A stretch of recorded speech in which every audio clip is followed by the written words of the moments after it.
absolutely hate when you're like in English class or something and your teacher is just simply explaining your task to you. But then you decide to start a very loud conversation with your best friend. She notices you and your teacher gives you that look that really says no.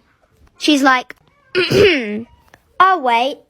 You both look at her like, I'm so sorry. Was my lesson interrupting your conversation? It's fine, guys, seriously, I'll wait. I'm like, thank you, sister, because I've still got to go through all the drama with my best friend. And last time I checked, you were teaching in our conversation. I'm pretty sure my parents have very selective hearing. I would be there minding my own business, doing my own thing, right? And then I would hear my mom screaming my names from the bottom of the stairs. So I would go like, what? Really loudly. And so many times, but she literally wouldn't be able to hear me. Then I would have to go down and my mom would just be there asking, oh, what are you doing? But when it's like 2 a.m. in the morning and I'm calling my friends, whispering, barely making a sound, basically just breathing, she would already be storming to my bedroom, half asleep, yelling at me to shut up.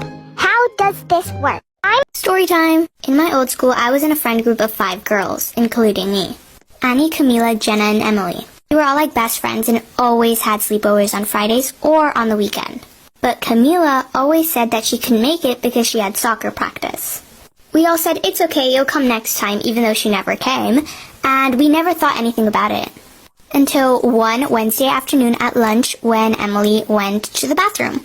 We were all like, oh my god, we should totally throw her a slumber party for her birthday next week Friday. And everybody said yes, of course, and we all started planning it. But of course, Camila said, sorry, I have soccer practice, I can't make it. And me, as a straightforward person I am, said, you really can't miss one soccer practice for your best friend's birthday party?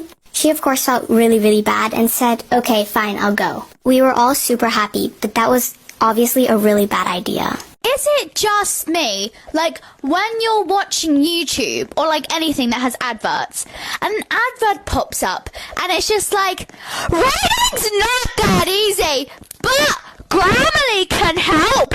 This sentence is grammatically correct, but it's wordy and hard to read. It's like, no!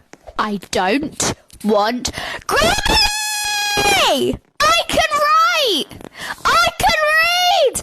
I don't need this! One day I was sitting on the bus with my grandma. I took her out for breakfast and we went shopping and whatnot. My grandma is deaf and she had her hearing aid off in the bus. While we were watching out the window, I think the big breakfast I ate tore up my stomach because I let out the most aggressive asshole tearing fart so big and powerful the bus window shattered and all 4 tires went flat. The fart was so violent it split my scrotum in half and it melted my grandma's hearing aid into the side of her head. It was so powerful the bus started swerving and the bus emergency alarm started going off. The girls on the bus started crying and calling the police, but my whole ripping fart wouldn't stop. It was going so strong that the bus steel started melting and the old couple sitting at the back of the bus died of a stroke. The bus was swerving like crazy because of my demonic weather-changing fart busting all the tires. The fart started bringing in rain clouds and we had a massive thunderstorm and the thunder started striking the bus every few seconds. I saw a few people jump out of the windows to escape my paranormal fart and they all were rolling on the side of the road and some of them got hit by passing cars. The bus ran out of fuel and it stopped in the middle of my thunderstorm diarrhea and it finally ended. Everyone turned and looked at me while sobbing and I said to my grandma, I can't believe you shit yourself. I apologize. One day I was getting ready for school because it was picture day. I had just got new makeup from Easter. I put my foundation on and I thought I looked cute even though the foundation shade made me look sunburnt and the eyeshadow was dark orange. Not a good look. I also wore this ugly musty dress. It was green on the top and the sleeves had brown ruffles. I thought I looked so cool so I went to school. I am still mad at my parents for sending me to school in that. Everyone stared at me while I walked into class, even my teacher. She was telling us to go down to get our pictures taken by our last names and I went in the beginning since my last name starts with C. I went down and then my stomach started to hurt. I ate McDonald's for breakfast because my parents were too lazy to make breakfast. I honestly started to pray to Whitney Houston that I wouldn't chart. I held my hands to my ass and walked to the photo booth. My stomach started to rumble, grumble, bumble, trumble, numbler, mumble, zumble, lumble. I tried act natural so I removed my hands from my ass and got ready to take my picture. While I was standing there I did the most soggy doggy, sounded froggy, came out cloggy, looked loggy, made the room foggy, very soggy. I pulled a Nessa Barrett. It made the school building shake so much to the point people thought there was a level 5 tornado. I shat so much that it covered the camera right when they took the photo.